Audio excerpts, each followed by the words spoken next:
Olá, meus amigos, contagem regressiva para a prova da Defensoria Pública de São Paulo.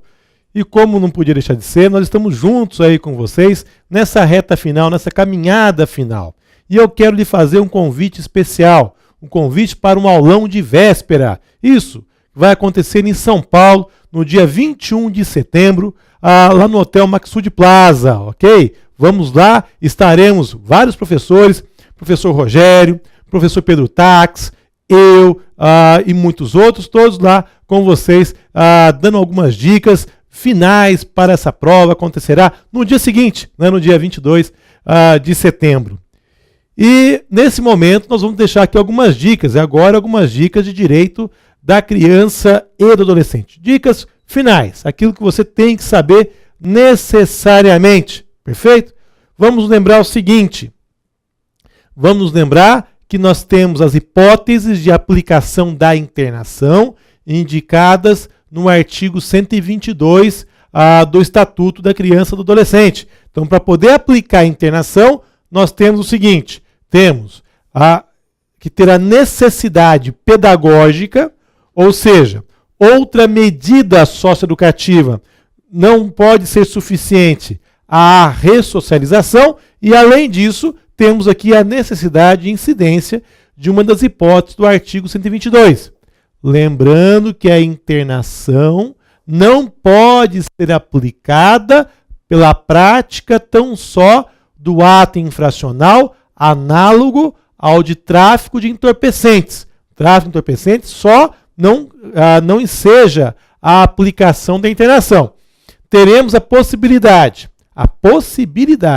da aplicação da internação com relação ao tráfico na hipótese de reiteração. Então, havendo reiteração, teremos aqui a possibilidade da aplicação da internação. E quando é que teremos a reiteração? Diante da prática de 3 ou mais atos infracionais. 3 ou mais atos infracionais, teremos aqui a hipótese de reiteração, permitindo-se a aplicação da medida socioeducativa de internação.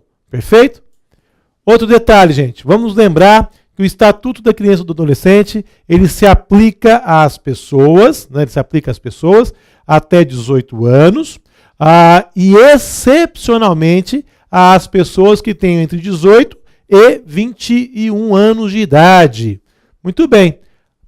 Luciano, que hipótese excepcional é essa? Temos a possibilidade da aplicação de medida socioeducativa àquelas pessoas que já tenham completado os seus 18 anos, desde que tenham praticado, por óbvio, aqui o ato infracional quando tinham menos de 18, quando ainda eram aqui adolescentes. Perfeito? Mais uma dica que eu quero dar para vocês. Vocês se lembrem, devem se lembrar da medida protetiva de acolhimento institucional. Medida protetiva de acolhimento institucional. Essa medida protetiva somente pode ser aplicada pela autoridade judiciária. Só o juiz que pode aplicar. O juiz, ao aplicar essa medida protetiva, ele determina a expedição de uma guia de acolhimento. Uma guia de acolhimento. E o acolhimento institucional, ele tem um prazo máximo. Qual é esse prazo máximo? Prazo máximo de 2 anos.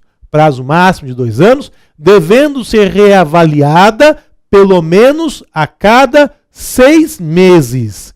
E aí, meus caros, temos aquele ato novo, agora de 2013, fácil de cair, hein? Aquele ato do Conselho Nacional de Justiça, na verdade, da Corregedoria do Conselho Nacional de Justiça, que trata aqui das audiências concentradas. E essas audiências concentradas, aqui com relação a esses adolescentes ou crianças que estejam aqui em acolhimento institucional. O que significa isso? Se a criança ou adolescente estiver em acolhimento institucional, nós temos que o prazo máximo aqui é de 2 anos, mas devendo a medida ser reavaliada pelo menos a cada 6 meses. Perfeito? Muito bem. O que nós temos aqui? O juiz vai designar uma audiência e nessa audiência ele vai convidar aqui os atores do sistema de garantia. Vai chamar a Defensoria Pública, vai chamar o Conselho Tutelar, entre outros, para poder discutir, para poder debater determinados casos específicos de adolescentes que se encontrarem aqui acolhidos institucionalmente.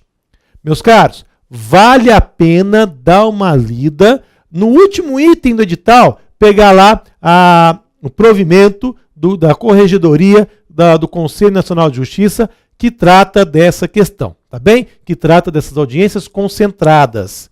E uma última dica, pegue as últimas modificações também da Lei de Diretrizes e Bases da Educação Nacional, hein? Pega lá, Lei de Diretrizes e Bases da Educação Nacional, as últimas orientações importantes, serão muito importantes para você também, tá bem? Meu abraço e até mais.